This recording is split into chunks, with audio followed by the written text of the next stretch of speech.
I call the meeting to order of the Pentucket Regional School Committee, February 25th. Roll call. Oh, yeah, okay. Wayne Adams? Yep. Joe, yeah, here. Jill? Here? Doug? Here. Lisa? Yeah. Yeah. Brian? Here. Chris? Here. Chris Wiles, yep. Here. And me, okay, here. There you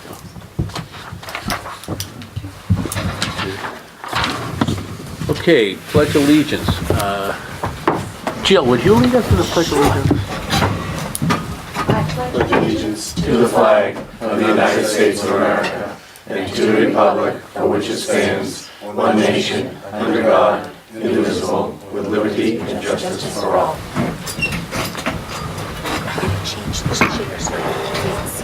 Okay. The agenda. Do I have a motion on the agenda? So moved. Any discussion?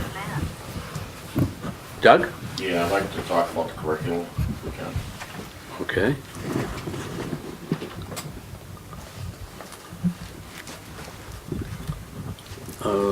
Okay, all in favor of the agenda as amended? Minutes, business meeting of February 4th, 2014. Make a motion to approve.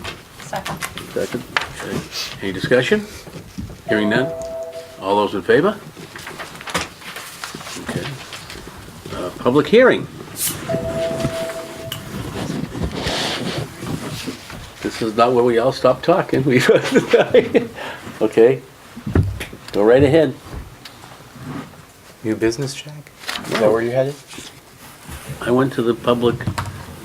Public hearing, right? So are there any members of the community who'd like to address the school committee for matters concerning the budget? And I guess not.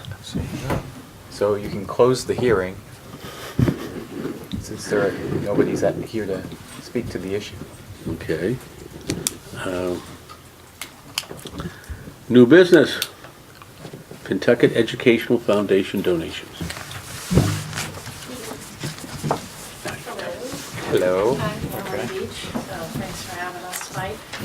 We are proud to be here tonight to award another grant for the middle school tonight in the amount of $1,500. This was a grant request we received from the music department. Mrs. Amy Schmidt put it together. I'm not sure if I say that right, but Schmidt. And they'd like to buy a brand new bass equipment because I guess they share one right now at the high school, and it's seen some wear and tear coming back and forth. So we thought it was a worthwhile cause. So we're here to present a check tonight for $1,500 for that, which we're very excited about. So Sandra, our treasurer, hand that over, just to Greg. Yeah, so we're excited. We actually haven't received too much from the middle school. So we're very This is going to the excited middle fund school that. donation account Correct. for the purpose of purchasing a musical instrument. Yes. And someone knows what this instrument is. Yes. Well, they Thank know. you. They know it was coming tonight, so. Yeah, beautiful. I'm sure they'll Definitely. be, School donation. Thank you very, very much. Thank you. Thank you.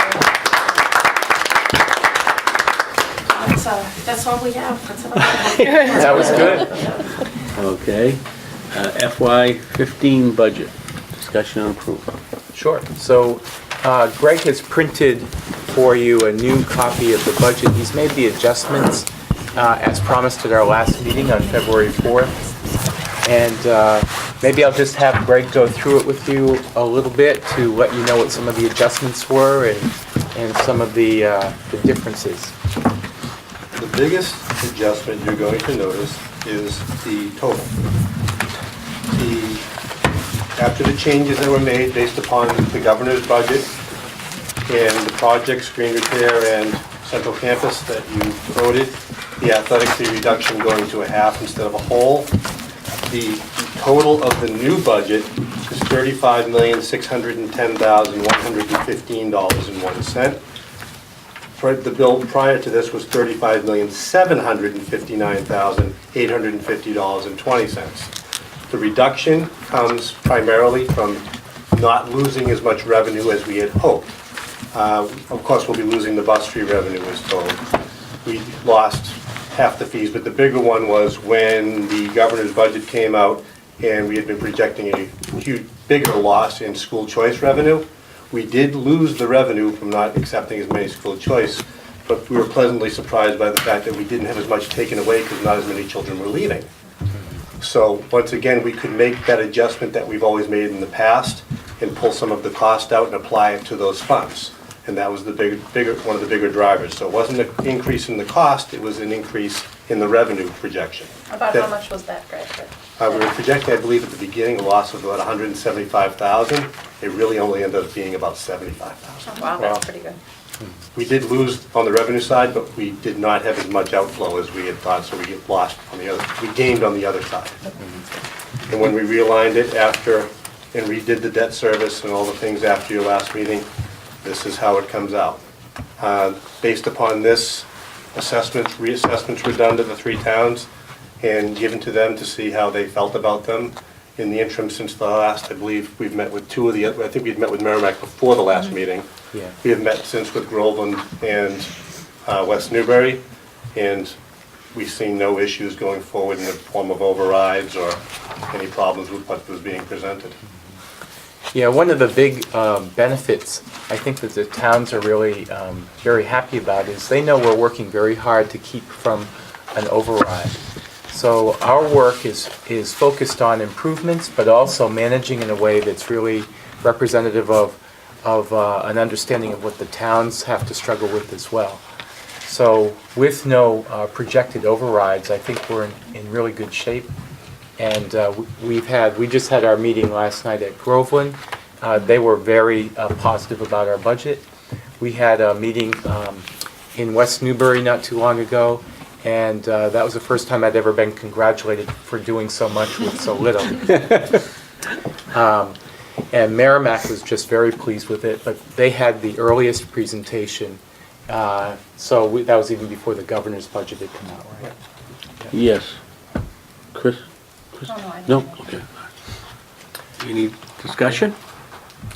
Jill? Last night at the Groveland meeting, it was mentioned though about the regional agreement that might have to be worded. Do you want to mention? Well, that would be what? outside of the budget, so maybe Okay, what later we could on. do is later on, we could just talk Okay. a little bit about that. Thank you. Yeah, sure. Any other questions? Hearing none. All those in favor of the budget for FY? Do we need a motion, Jeff? Yes, I need a I need a motion. motion to accept the FY15 budget as submitted. Second. As amended? Did you amend it? As submitted or This one. as amended, however you want to order. Any discussion? Doug? In this budget that you submitted, is there any monies to be Is spent the amount? to move forward for a curriculum for this district? So what does that mean, Doug? What do you mean? We've had meetings and discussions where we currently don't have a curriculum. Mm-hmm. We've had a curriculum director in place for 6 years, and apparently it never got done. So if we have a chance now, we can purchase, invest, buy. Yeah. So a curriculum. I just want to Yeah, see if that's been addressed. Yeah, so we're on the path to having a better defined curriculum. So the innovation school work that we're working on right now and the $50,000 that we got from the state, that's all a really good initiative. So for instance, at Merrimack, if that all goes through, there would be a curriculum that is adopted, the International Baccalaureate curriculum. So something that is already established and, you know, we could actually adopt. The design and engineering curriculum that's proposed as an innovation school change for both Page and possibly Bagnell, that's something that we would have to develop, but we have a person who is willing to partner with us to do that. The first one you mentioned, that would cover kindergarten through 12th grade. No, that would cover kindergarten through grade 6, right? What I'm concerned about is operating without this curriculum. So we have something in place, Yeah. you know, that the state would, Well, we have a curriculum in place, but it's more textbook driven than it is anything else. So what we're looking for is actually a Pentucket curriculum, and that's what these innovation schools are going to be providing for us. Up to sixth grade. Up to sixth grade for International Baccalaureate and Design and Engineering. But then at the middle school level, we're actually working from the high school down into the middle school. So it's not that we have nothing, it's that we don't have a Pentucket curriculum that's outside of a textbook right now. So I know that's... The elementary schools teaching with the same materials in the 3 towns, grade for grade, class for class, that's what I'm... Right now they are, but we'd probably be moving away from that a little bit as we go into the International Baccalaureate. We would have new materials coming in, just like the Design and Engineering programming that we've got. So it wouldn't be as lockstep as everybody has exactly the same thing in place. But the answer to your question is yes, we're working on that. And yes, there are actually ways in our budget that we're going to be helping that initiative. So it's not that everything will be completed in 1 year, but year after year you'll see it strengthened. So we are addressing that. Lisa? Oh, I'm sorry. I'd like to Yeah. discuss this further about the curriculum when we get to that part on the agenda. Okay. Thank you. Yeah, I'm concerned about, now, I'm not so sure that all of our elementary schools are getting the same education, because when they get to the middle school, there are differences, I believe. And then we're going to further segregate our elementary schools by doing the innovation schools. Each one's doing something a little bit different. So is it going to be a lot, I would imagine eventually when all these kids come together at the middle school, it's going to be hard because they're all going to have different educational backgrounds.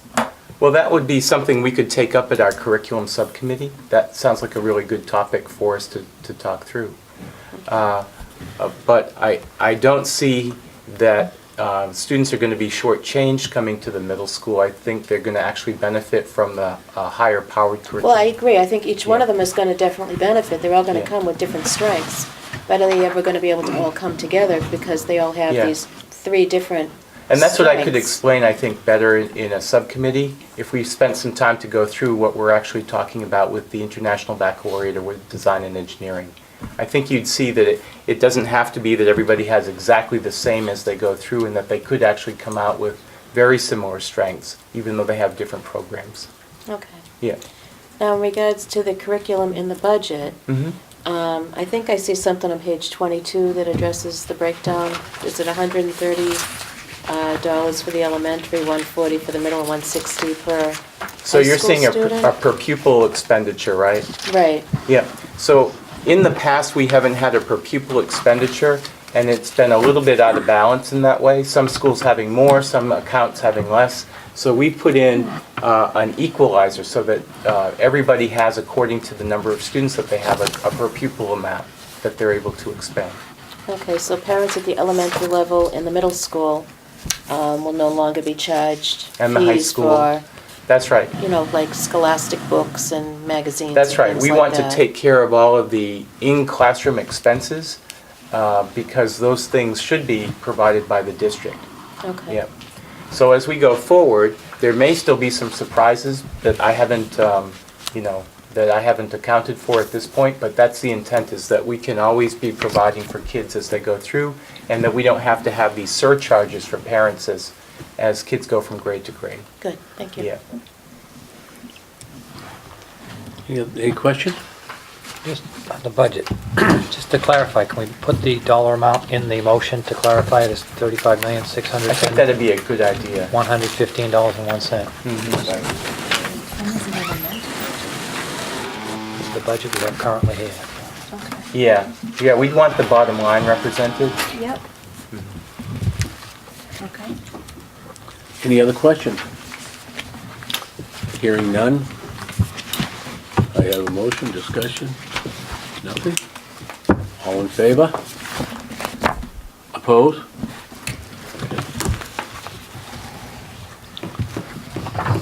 On to superintendent's evaluation. Appoint a committee. Is there anyone who wants to be on the committee for the superintendent's evaluation? Yes, Doc? I'd like to be on that. Oh, you'd like to be on the committee, okay. You've got to go for the new evaluation tool, I believe. And if we could have one from each community, that'd be fine. Is there anyone from Merrimack that would like to be on it, evaluation? I was on it last year. It's a new thing though, this year. I can do it. I'm just new to the school committee, so I don't know. I'm happy to do it. I just don't know how valuable I'll be. But Okay. Okay. What about West Newbury?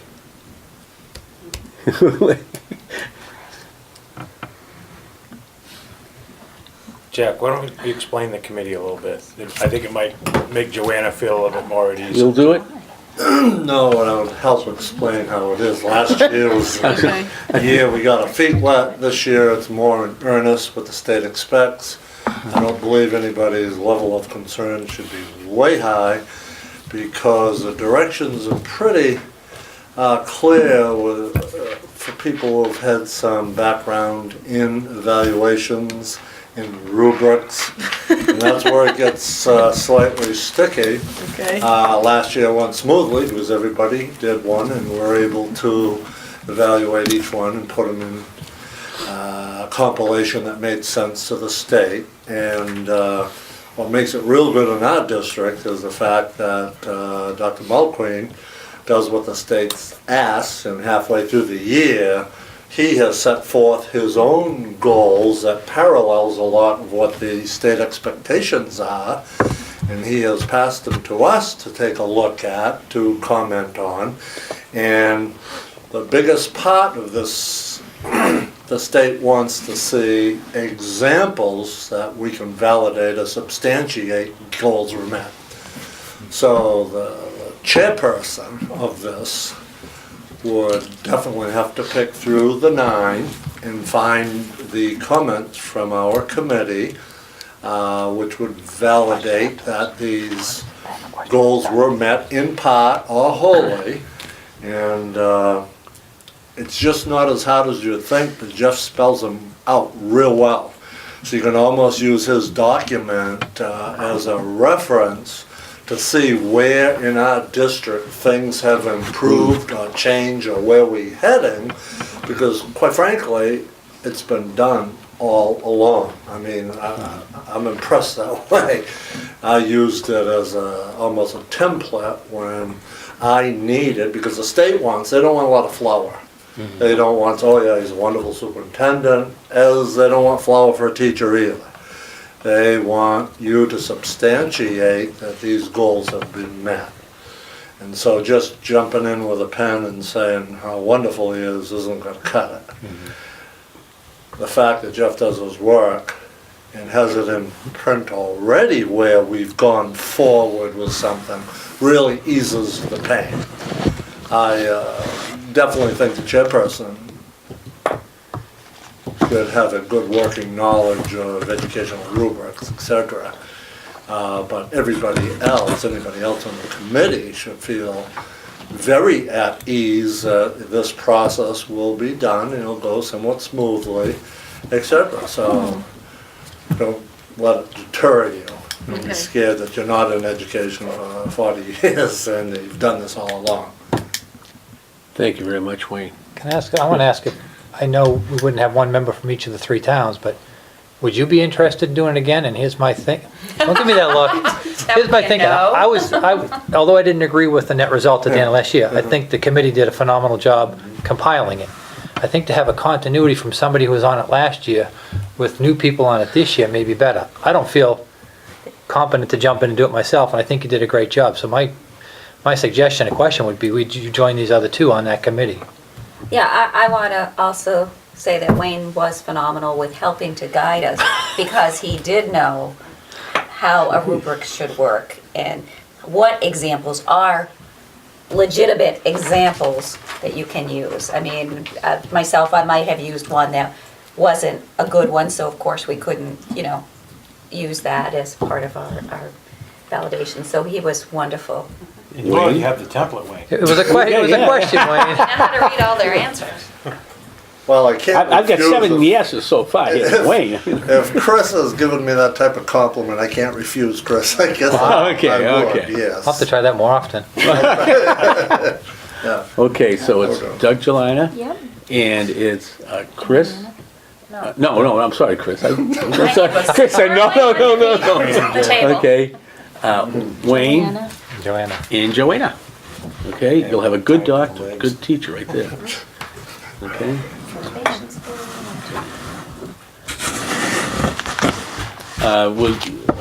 This has to be done April?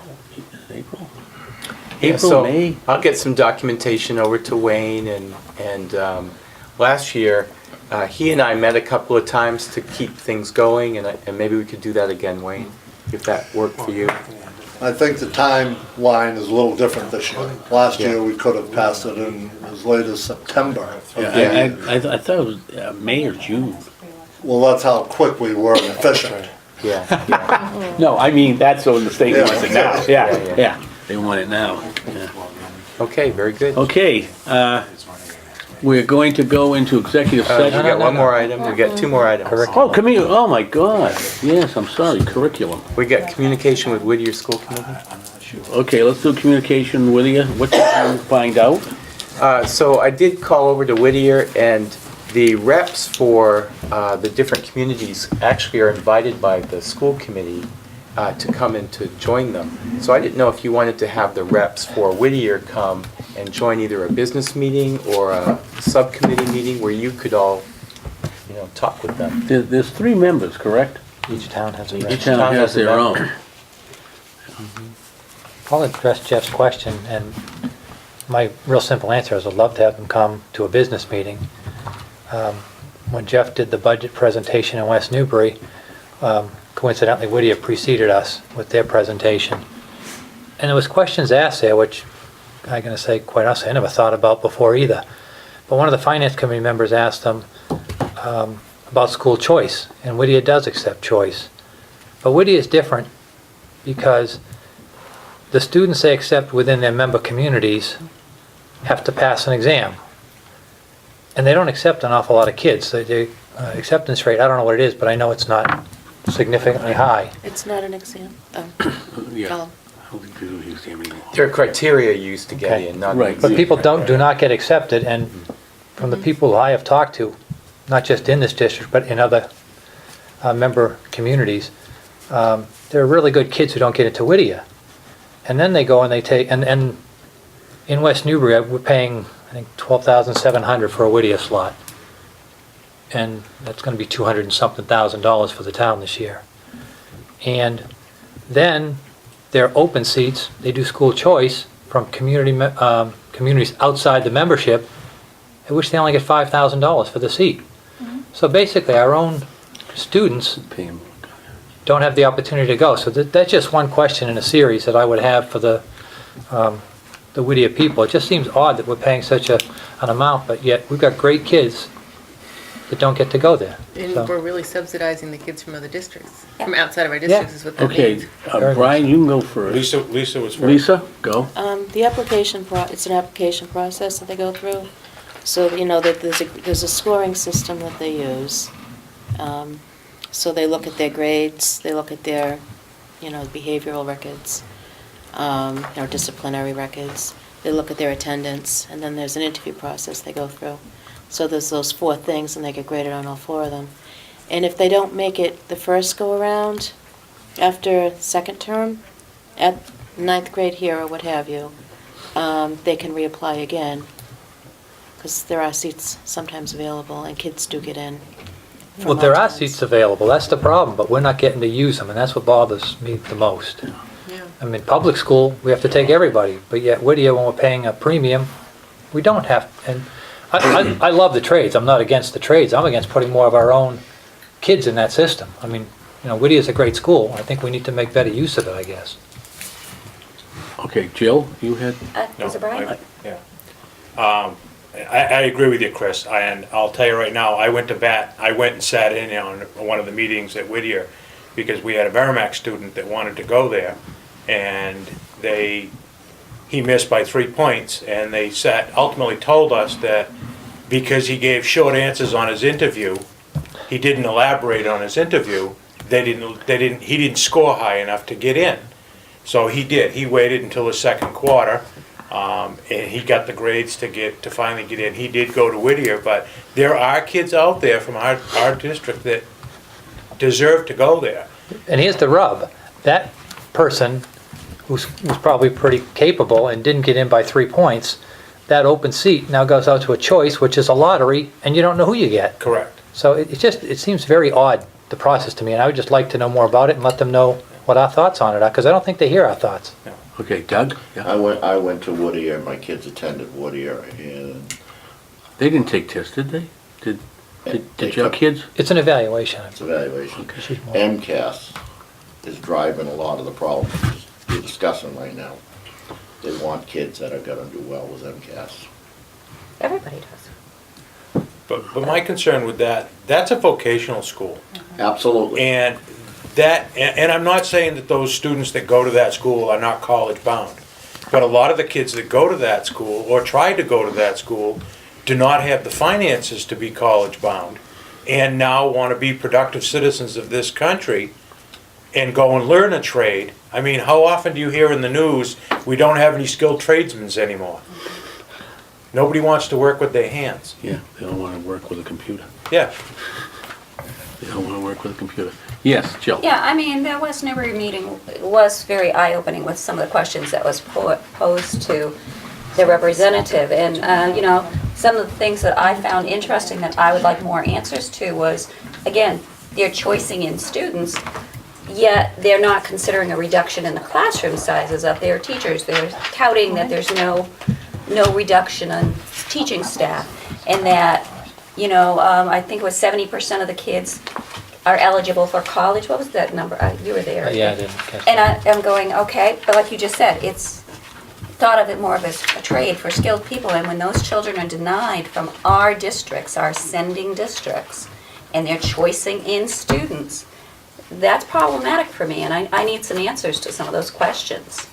Doug, you went there. Yes. Isn't each class a trade governed by safety rules? There can only be so many welders or whatever they're doing. Yeah, they have caps on every trade. That's what Yeah. there's a limit to how many students can go into every shop. But MCAS changed it for everybody, and I've witnessed it working in the school district. There were some kids that would have really excelled over there. And they fought and fought and fought, and they just couldn't get in because they didn't have the guidance. Somebody like Brian to help them along to get them in. What's the wish of the committee? It was a day they would have been welcomed with open arms just for that reason. I'd like to make a motion, we invite the 3 representatives to Whittier to our next business meeting. Next business, okay, so Yeah. in March. Can I just say, I agree that I think a discussion is necessary. I don't know if it's necessarily the right forum as a business meeting. I think it almost needs to be something separate. Because a lot of what we're discussing, we as a school committee don't have any control over. There's a bigger issue across the state where there is a lot of pushback right now from the Department of Ed, pushing back on the Voc schools, saying you're not accepting some of the students who should be going to the Voc schools, so therefore they're in a regular educational environment, not getting the opportunities that they could get to become citizens right out of high school, productive, earning citizens right out of high school. So I think it's a bigger discussion. I don't think our business meeting is the Well, right do you want to forum have for them it. come, invite them to the subcommittee as Well, a I'm wondering beginning if that part? makes more sense And then as a- have them come after that? For a curriculum? discussion. Okay. Is that all right? I would like it. Okay. No, Chris. I would prefer it at the business meeting, because my problem or my issue is, as a school committee, we can't direct them, I agree with that 100%. But I think we should, first of all, be educated to the process, because their dollars for education are competing against our dollars for education at town meetings, very much so. The FinComs will tell you that, the selectmen will tell you that. And I would like it before the town meeting, because otherwise, I am fairly inclined at this point to get up and try and get town meeting not to vote the Whittier budget, unless we get a little more consensus on getting our own students into having more opportunities at Whittier. But I So- think even that, opens it up to a bigger discussion of having the finance committees and having the selectmen. Well, And I think it's a bigger discussion than just the 9 of us with the 3 of them. I mean, Well, it's got to I think- start somewhere, so Right. I thought a public forum would be the best opportunity. So could we take some time at the business meeting coming up in March as a first step, and then maybe we'd bring them into the curriculum committee, have a deeper discussion, you know, it could evolve after that. Be a first step. Do we have a motion? We made one. need a second. I made a motion to invite the 3 members of the Whittier, To our next to our business next meeting. business. March meeting, 18th, is that March right? 18th. Whatever the date I'll is. second it.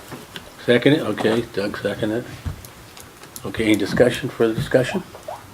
Hearing none, all those in favor? Okay, very good. Curriculum. Now we're on Curriculum. curriculum. Yep. Okay, Doug, you were the one? Well, you mentioned the curriculum subcommittee. Can I ask who was on that? There are 3 members here. You're on this curriculum subcommittee, right? No. Yeah. Teaching. Teaching, learning. Teaching, learning. Teaching and learning, it's never been called the curriculum subcommittee. But that's the curriculum subcommittee. That is, no, Yeah. I've asked. Curriculum is within that subcommittee's parameters. Parameters. It's not in the title of everything that's sent out to me. I've Right. asked questions. As you know, I said I feel very vulnerable where we stand not having a curriculum. I'm shocked that we don't. I'm disgusted that we don't. Mm-hmm. We've been paying a man to manage this for 6 years, and you show up and there's nothing in place. So what can we do? How do we go forward so as a school committee, we can see progress, charted progress on this so it doesn't get dumped by the wayside? Yeah. One other thing I would mention is, what you brought up is that we may be moving in a direction where our elementary schools will be teaching different material. And my question is, why would we want that? Isn't the whole idea to have a school district so our children show up at the middle school, they're on the same playing field and they have the Yeah. same Yeah. foundation of education? Yeah. So, these are questions that I have. Lastly, I think I would ask that the State Department of Education is involved with just about everything we do. They govern us, they control us, they oversee us. Can we ask them to come in and evaluate what our current curriculum is and see where it stands with what out there? All right, so the first part I can answer pretty easily, Doug. So this is the district improvement plan that I've distributed to all of you. And if you turn one page in, there's this graphic. I don't know if any of you have that or not with you.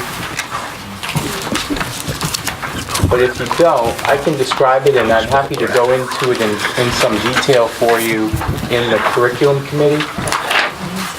If you turn a page in, you'll see this graphic, right? Chris has her homework, right? My budget book. In your budget book, right? And the first strategic objective for our district is to develop a powerful curriculum. Does everybody see that? And across from it on the right, there are 3 action steps that we're taking right now to develop that curriculum. So the first one is to implement unit formats to include personal meaning standards and adaptive leadership skills. That's also part of the new educator evaluation system. And we have teachers right now who are developing those units and implementing them. And I do walkthroughs. I actually was just at the high school and middle school today to do walkthroughs and to have conversations with teachers about exactly that. The next one was to implement net text to support units and course development. This is an online feature where teachers can register their courses, reference them, use open source documents. And open source documents means that we can free ourselves from the printed textbooks that we have right now. So when I talk about a textbook-driven curriculum, it means that currently we rely very heavily on printed materials that are very costly, very expensive. By going to an online system with NetText, we're able to have students reference those materials online, not have to rely on the paper products that we're currently buying to the extent that we're purchasing them.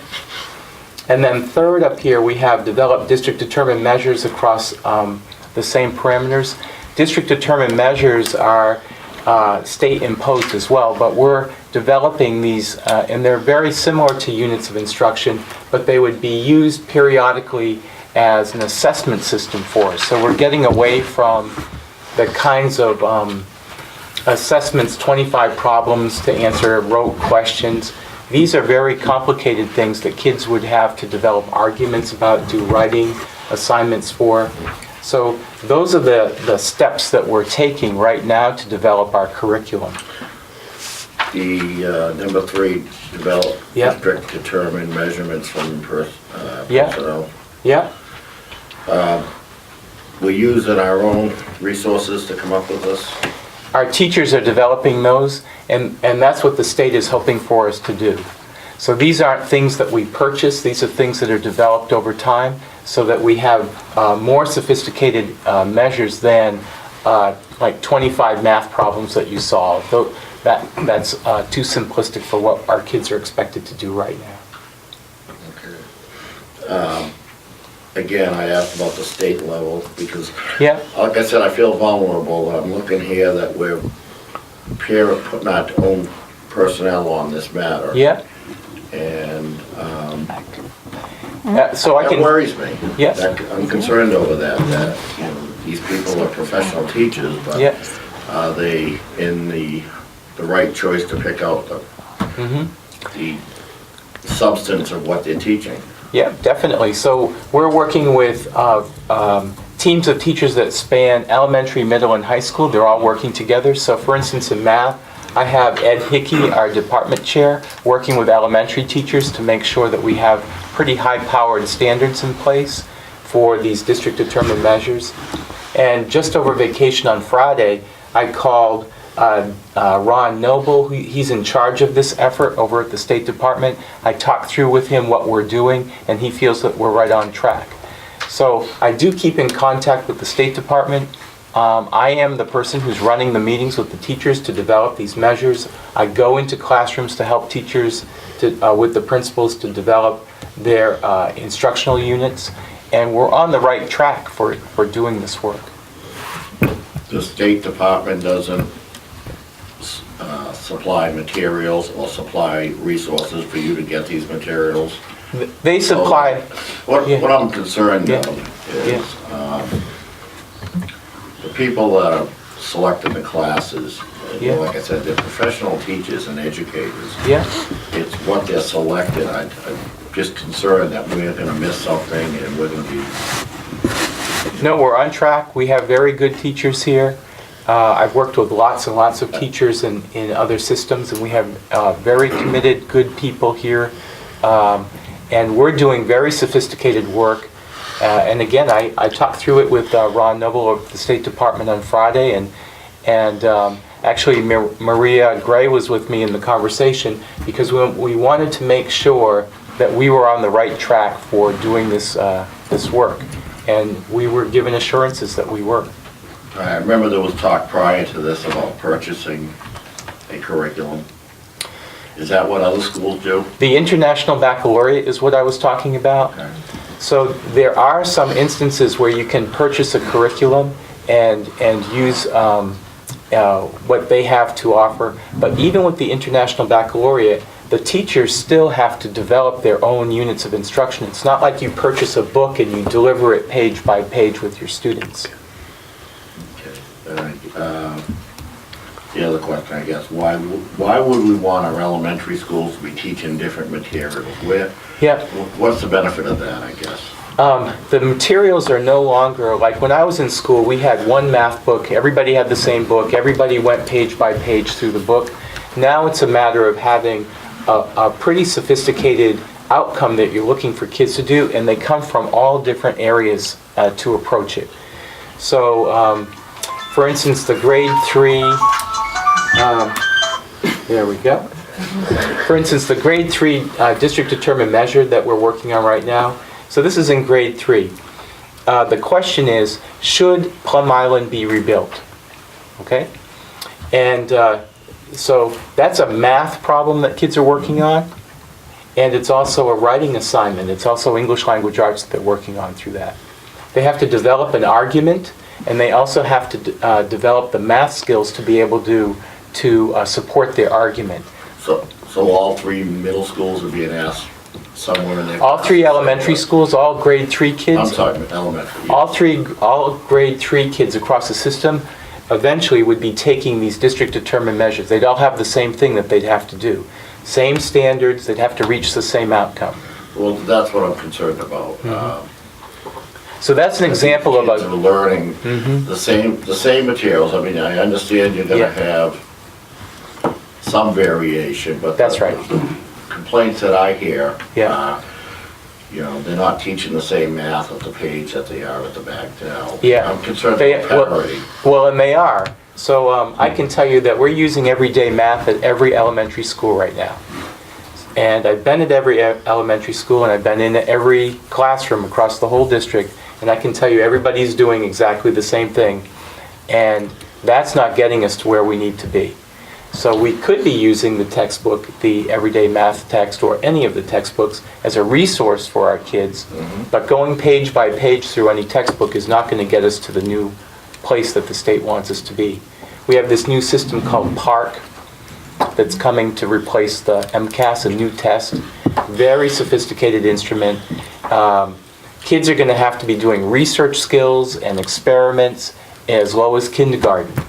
So the old days of having very rote, simple kinds of things going on in classrooms has come to a close, and we've got to get beyond that. And I'm only speaking for myself, the committee, you know, chime in here, but I could see them being asked the same questions, given the same models, I guess. That's right. I Yeah. don't understand why you would want to get away from, you know, teaching. You mentioned now that we're teaching the same materials, but teaching something different from school to school. It's because different resources are going to come into different classrooms to meet the needs of the students. That's kind of alarming, because you have different resources coming into different classrooms, so now you're starting to do more in one class than another. That's what I'm trying to drive at.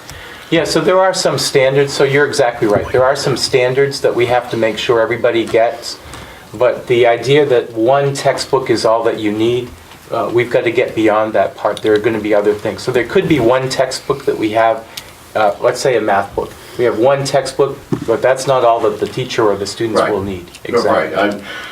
You know, what's driving these questions is that we're not teaching a specialty in one school that the other 2 schools aren't getting the option to learn, explore. Yeah.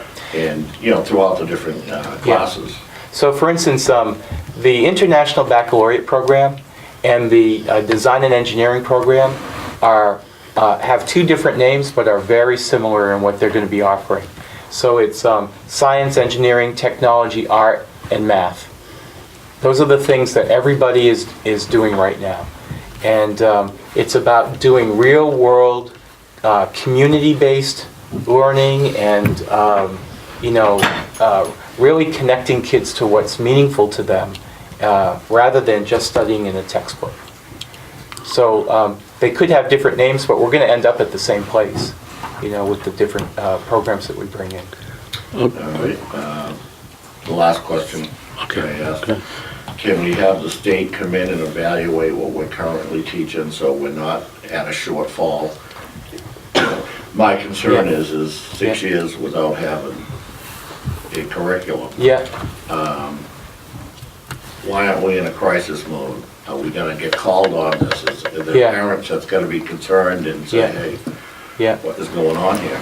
Well, that's what my role is.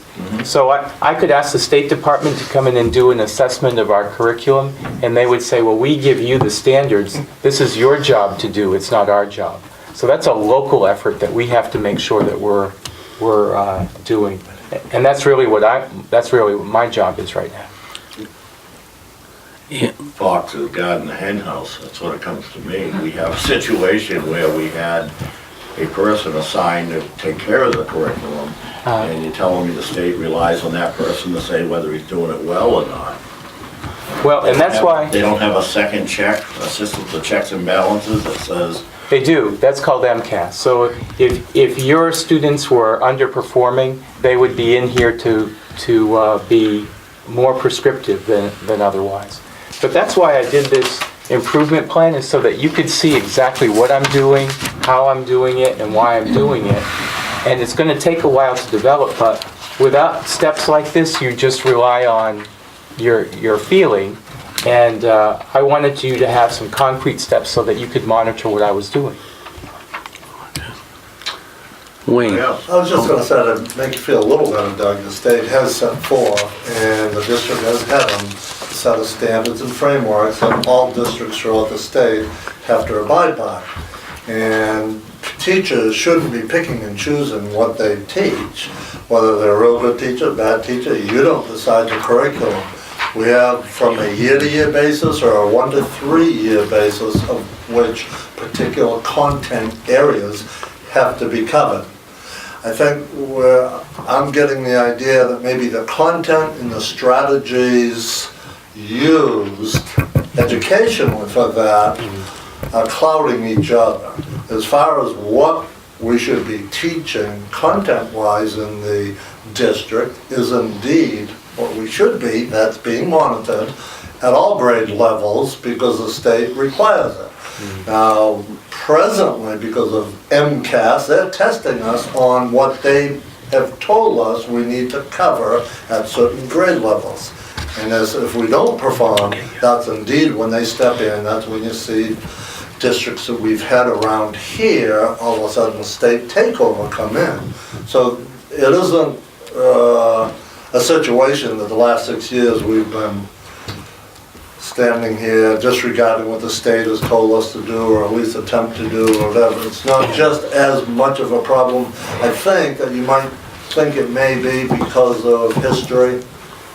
Okay, you done, Wayne? Okay, Jill, Yeah, then I Chris, mean- ready. That's what I wanted to also say. It's the content. It's not the book we want to focus on. It's the content of the instruction. And I think, as you said, Dr. Mulqueen, the outcome of all these schools is going to be at that same high level. How each school gets to that point is what we're working on now with these different schools. The outcome needs to be the same, so that my child from West Newbury has the same opportunities and the same skills as a child from Merrimack or Groveland. So the outcome's the same, how they do it can be different. Right. You know. Okay, Chris? oh, I'm sorry. So I had two things. One is, I think saying we haven't had a curriculum is a bit It's a little higher. overstated. Yeah. We don't have a well-defined written We curriculum. have the state guidelines and we have the textbooks and the resources that the teachers are using. What I think is missing is that middle piece that says, here's how we're covering everything using this and anything else that That's needs right. to. And that written piece that then can be throughout the district. That's what we're working on right now. Like as a parent and as a former teacher in district, if you just use the textbook, it's very one-dimensional. It's when you start figuring out, all right, the textbook isn't covering this, my students need this, so you start adding different things in. That's the piece that then to share district-wide brings us to that next level. So that's why the state hasn't come in and said, oh, you don't have a curriculum, you're in big Right. trouble. Well- But I think it's something to take a look at and say, okay, let's have it defined so that we all kind of, because there are going to be differences between classrooms, between schools. The second thing is an example that's going on at the Page School in 3rd grade right now. So I have a daughter who's in the traditional math program, and she's learning every day. She comes home with her homework from and that's fine, and that's how she's getting her skills. But the other classroom, which is a teacher who's doing the innovation school, their class just finished a unit on trying to get an egg. Is it an egg? It was something breakable. I'm thinking it's an egg. They had to design packaging, they had to measure, they had to weigh it, they had to do all this, they had to bring it to the post office, then they mailed it, and they did, so they're learning a similar set of skills, but in a completely different way. So at the end, they'll have different experiences, but they're all gonna know how to measure and weigh, and the other group probably has a little bit more problem solving, and so I think that's where the innovation schools They have more fun. are going to, well, they have more fun too, yeah. But I think they're gonna do it in a different way, but at the end, you're gonna have similar skill sets. They're just gonna have it through different means. Doug? Well, probably I'd be surprised if I'm the only one that was shocked when we heard this news. And I know some of you are educators, and you're more comfortable with it. I'm certainly not, and I've expressed that to the superintendent. That's why I'm looking for answers. When I hear a story that your school is doing experiments in one, thing with an egg and packaging and nurture and all that, what are the other schools doing that? And are they being directed to, at this time of the year, we need to be teaching this subject, we need to be teaching some of this material? That's what I'm concerned about, just for the parity reason. So when these children end up at the middle school, we don't have teachers saying, well, the kids from one community just seem to be so much more advanced or behind the other community. And I think it's a fair question. But I think that's where getting that curriculum, whether it's from external, International Baccalaureate, or internal, the teachers meeting together. I mean, I'd like to see more of the elementary teachers working together on these units and defining the curriculum, so that there are similar experiences. I like the idea of the teachers working together.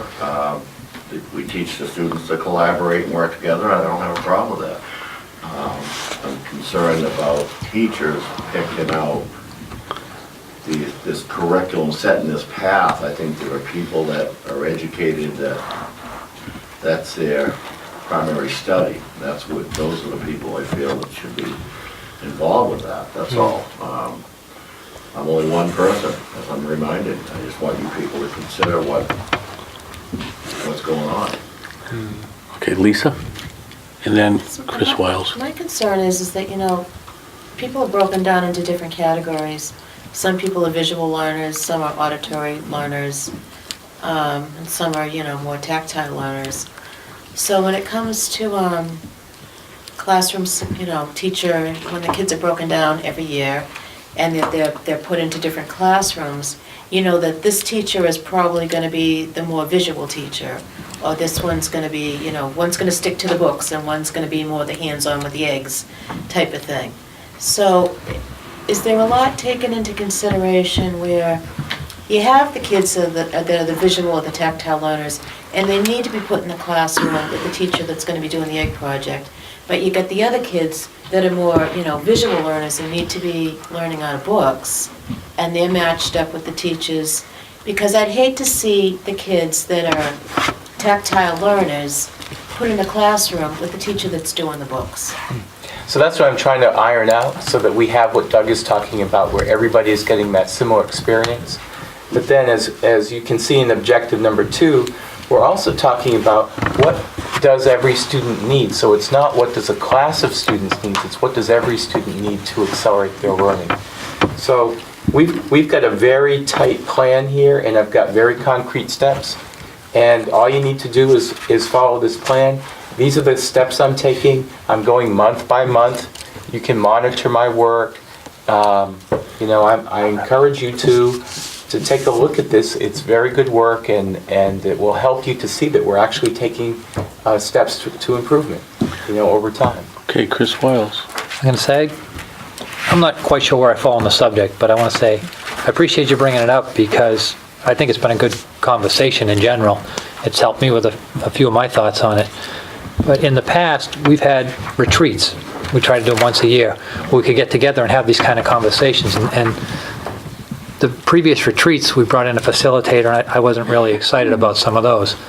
So I guess what I'm getting at is, with subjects like this and others, I would maybe in April like to have another retreat where we can address these in a more free-flowing forum, because I think it's a good conversation.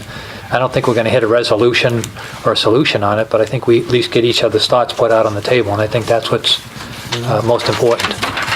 Brian and Doug. Doug, I don't know, and Jeff, you can correct me if I'm wrong. I mean, I think you're thinking that the teacher is picking what they're going to teach, and I don't think that's right. I think That's not the case. No, I don't. And I think that, is that what you're trying to tell us? No, not at all. You think the teachers are picking what they want to, I mean, I understand it's a math teacher, and 1 and 1 is going to be 2, but how that teacher tells you or teaches you how to get there is two different, because, I mean, I was a mechanic for many, many, many years. And I could work on a car and fix something, the same thing as the guy next to me, but how I got there to fix it, you know, I could have done it 10 minutes faster than what he could have done because I've done it more times. You know, the way they're teaching might be, their strategy to teaching that subject might be different than the other teacher. They all have to teach the same thing. It's how they teach it. It is. That's not at all what I'm talking about. Okay. The Department of Education has standards, they have regulations, they have rules. I couldn't begin to understand them all. I just know it's a heavily regulated thing that we're part of here. And the materials, the direction that these classrooms are going in has to come from somewhere. And I would have thought that they would have supplied materials, resources for that, but to hear that we don't, the words I heard, we currently do not have a curriculum. We don't have a written curriculum. Right. Yeah. That's what I'm hearing. Now, maybe I'm oversimplifying it, but that's very alarming to me. And now I just want reassurances that these kids are being taught. I want to see parity in the classrooms. I think every one of our towns want to make sure that our kids are being given the same chances the other communities are given.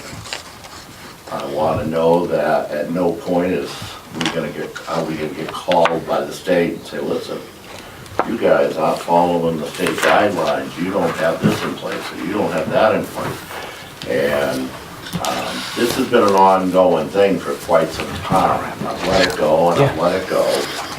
I'm pointed to this page of the paper that has the 3 initiatives and strategies. My question is, when are we going to be there? Can we even put a date on it and say, by this date, we will be compliant and we will have a curriculum? I have a 5-year plan here, Doug. Well, I think we are. I think we are compliant. Yeah. We are compliant. We are That's the problem. compliant, We need to get beyond compliance, and I have a 5-year plan right in here, page 6. Implement the written curriculum 2016, 2017.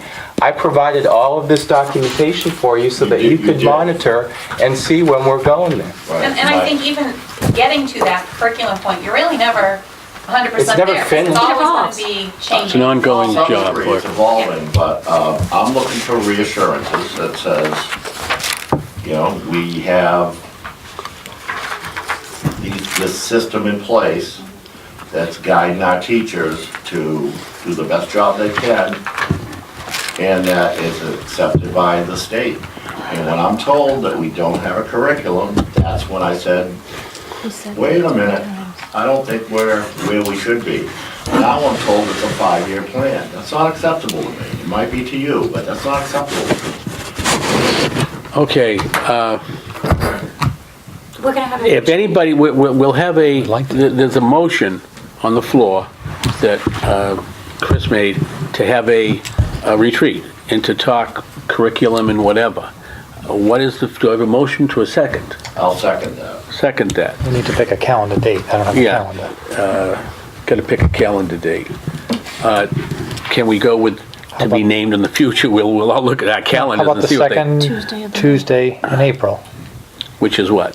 I have no I'd have to idea. look it Right. It's the 15th, Come I on. can't make that. That's like saying, let's go the 4th of July. Well, the 3rd week is probably vacation week, right? Yep. And what's the 4th week? We're gonna have a business meeting or a subcommittee meeting then? Nope, this first week is the subcommittee meeting. Okay, let's do it the Okay. first week, the first So- Tuesday in April. So on the 8th? Yeah, the 1st is That's what it April, is. it is. Not a comment. So what? April Fools. Doesn't bother me. If we don't have subcommittee meetings, we could do it then. How's everybody feel about that? Fine with me. Okay? Can- Right? It's not a. Yeah, I see Joanna looking. A retreat is just where we get together in an informal session. Okay. It's a Yeah, public we meeting, but talk. you don't have motions and seconds, and you can just Okay. We throw out talk opinions. about this. Picturing a weekend in the. Sounds like Oh, no. Sit around a fire with drums. We'll all go to Jeff's house. Joanna, that was your and I's idea of a retreat, is it's a weekend thing, or whatever, not these guys. It's 2 to 4 hours and we're out the door. Not even 2 to 4. Okay, I was just going to say, Conference room at 6:30. Middle school conference room at 6:30?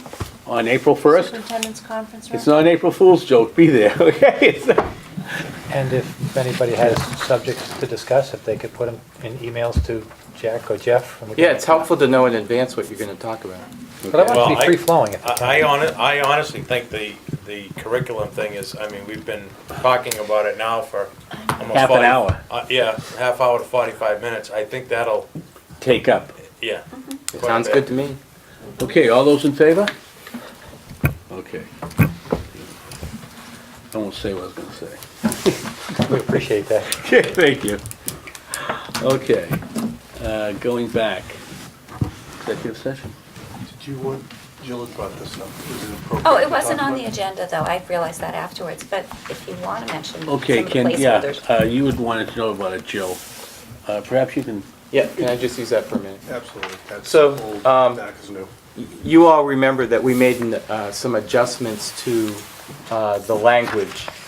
And what came to pass is that some language was changed that would have been better served, we would have been better served if we had kept some original language. It's about one sentence. And the one sentence, without that one sentence, it means that all of the towns have to get together to approve some things that are only town-specific. So you'd end up calling special town meetings or town meetings together to approve things that only were relevant to another town. So by reinserting this one sentence, you would have some autonomy where you wouldn't have the influence over the other towns and you could take care of your own business. So that's what really amounts to. So we'll be bringing that to probably the policy committee coming up on March 4th, and then we'll bring it to you after that. But it's not complicated, and it's really about just reinserting a sentence that we already had before. Being on the policy subcommittee, can we get a copy of what that is going to be ahead of time? You will, yeah. But this is something that has to go to the towns for approval, right? Actually, it Yeah. only is the towns. It's really Yeah. their document. Right, so it's It's not more necessarily inf- something we it'd even be approve. more informational for you. Right. Yeah. It's really up to them whether they want to adopt it or not. Yeah, but we'll get it to the policy committee so you can see what we're talking about, and then we can get it over to the towns, but it's not gonna be complicated and, or cumbersome. okay, executive session. To discuss strategy with respect to collective bargaining or litigation if an open meeting may have a determined effect on the bargaining or litigation position of the public body, and the chair so declares. Do I have a motion? Roll call. Wayne. Chris. Yes. Yes. Jack, yes. Point of order, has this got to do with teachers' contracts? No. Okay. Yes. Never wanted to be a teacher. Yes. Joanna. Yes. Lisa? Doug? And we're not returning. We are not returning out of the, I thought the school committee had to approve changes before they went up to the town. We haven't had a. Oh, I have. no. You approve it after. Right. It's just. Do they all have to go start elsewhere. and you get it? All three towns voted, but what's the state for their approval?